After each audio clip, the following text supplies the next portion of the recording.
guys, so today I wanted to do a quick review on my rope lights that I got. Guys, these are absolutely stunning. They're beautiful. They're the best Christmas lights that I have ever gotten. I got the multicolor option, but they actually have some in warm lights and cool color lights. I actually got them for my porch, guys, because they are rope lights, so they go very well in my porch, but you can actually use them in your driveway, in your patio, in the trees, anywhere that you can think of. They are absolutely beautiful, guys, and they actually come with a remote control which changes the settings. So let me go ahead and show you the different settings that it has.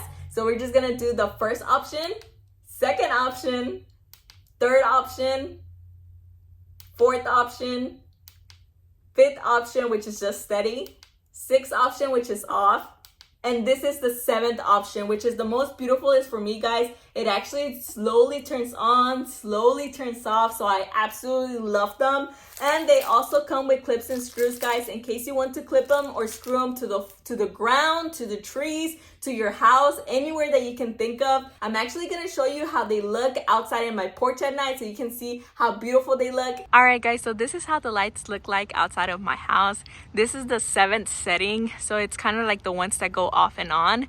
But guys, they are absolutely beautiful. They are 32.7 feet long, so they literally fit my entire porch, but they look very stunning, absolutely beautiful, and I would definitely recommend them.